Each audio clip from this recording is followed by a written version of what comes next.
Hello everyone. Today we will learn about the pharmacological treatment of angina pectoris.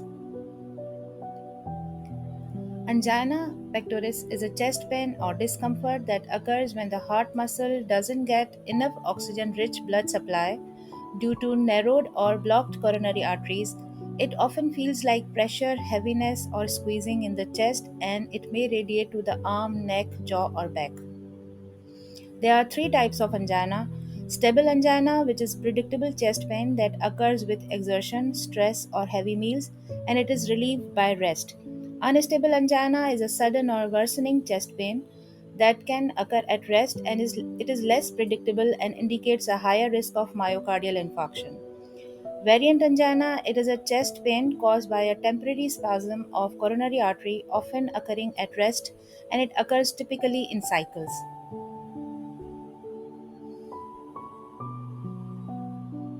This is the classification of the drugs which are used for the treatment of angina. We have nitrates. Nitrates are further classified into three types: short acting nitrates. Uh, we have nitroglycerin, which can be used through sublingual or intravenous route of administration. It is rapid in onset, duration of action is short, like 20 to 10 to 20 minutes, and it is used for acute anginal attacks. Then we have intermediate acting nitrates like isosorbide dinitrate.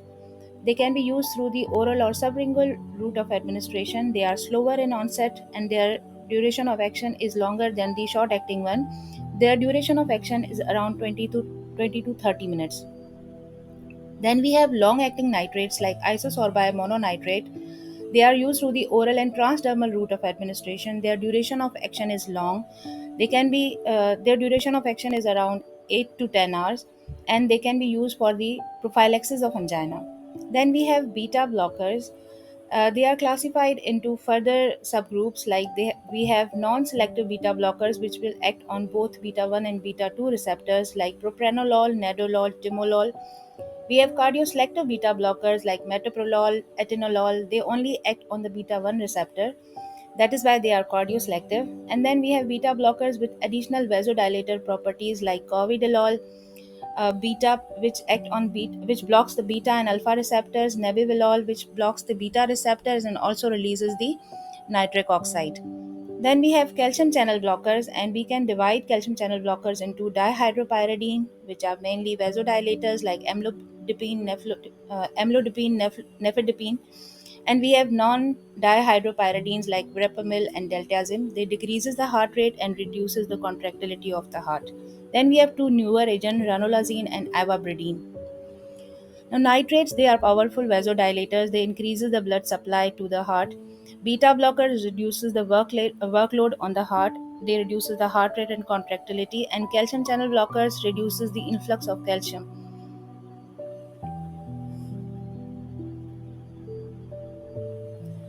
Now, mechanism of action of these drugs. Nitrates, they are converted to the nitric oxide in a vascular smooth muscle. They activate guanyl cyclase and increases the cyclic GMP, which is a powerful vasodilator. Predominantly, these agents cause venodilation. They decrease preload and reduces myocardial oxygen demand. They also cause mild arterial dilation. They reduces the afterload and they improve the coronary blood supply. These are the main agent for the treatment of angina.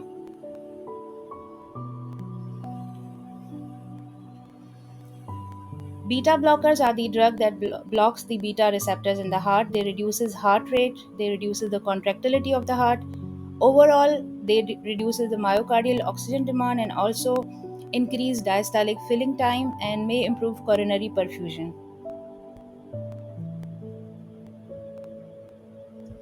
Calcium channel blockers, they block the L type of calcium channel in vascular smooth muscle or in cardiac tissue. Non-dihydropyridines, they like verapamil and deltazim, they reduces the heart rate and contractility. They reduces the oxygen demand. Dihydropyridines like amlodipine and nifedipine, they are potent vasodilators of arteries. They reduces afterload and increases coronary blood flow, and they increases oxygen supply to the heart. Newer agent like ranolazine inhibits the late sodium current and improves myocardial relaxation. Ivabradine inhibits the funny current in sinoatrial node and reduces the heart rate. Now, side effects of nitrates, they can cause headache due to cerebral vasodilation. This is very common. They can cause flushing and dizziness because of the peripheral vasodilation. These agents can reduces blood pressure. They can cause reflex tachycardia, which is compensatory increase in heart rate. And these agents can cause tolerance. Tolerance develop with continuous use and requires nitrate-free interval. Specifically, when we give nitrates through the transdermal patches, they need to be get off from the skin at least for 12 hours. So 12 hours nitrate-free interval must be given. These agents can cause methemoglobinemia, but not the nitrates. Beta blockers, because they reduces heart rate, they can cause bradycardia, they can cause AV block. Fatigue is most common. They can cause bronchospasm, and specifically in those patients who are already suffering from COPD and asthma. They can cause hypotension, cold extremities, and these agents can worsen the vasospastic angina if they are used alone.